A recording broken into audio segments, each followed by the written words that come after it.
এই মেয়েটার ঘরের মধ্যে একা ছিল, তাই সে খাবার খেতে খেতে টিভি দেখার প্ল্যান করে। হঠাৎই তার বান্ধবী তাকে কল করে এবং তাকে জিজ্ঞাসা করে সে কি খাচ্ছে।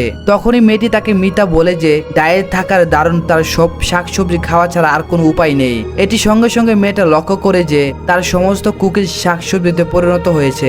এই ঘটনায় সে কিছুটা অবাক হয়ে যায়। তার আগে আপনি যদি আপনার মাকে সত্যি ভালোবেসে থাকেন তাহলে অবশ্যই চ্যানেলটি সাবস্ক্রাইব এবং ভিডিওতে একটি লাইক করে আমাদের সঙ্গেই থাকুন। তখনই তার বয়ফ্রেন্ড তাকে মেসেজ করে এবং একসাথে সময় কাটানোর জন্য তাকে বলে, কিন্তু মেয়েটা তাকেও মিথ্যা বলে দেয় যে তার ঠাকুরদা মারা যাওয়ার জন্য সে যেতে পারবে না।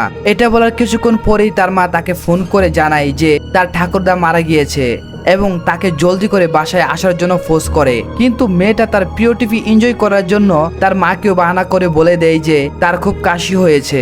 এটা বলতে বলতে তার কাশিও শুরু হয়ে যায়। এবার মেয়েটা খুব ভয় পেয়ে গিয়েছিল, কারণ যেটাই বলছিল সেটাই সত্যি হচ্ছিল।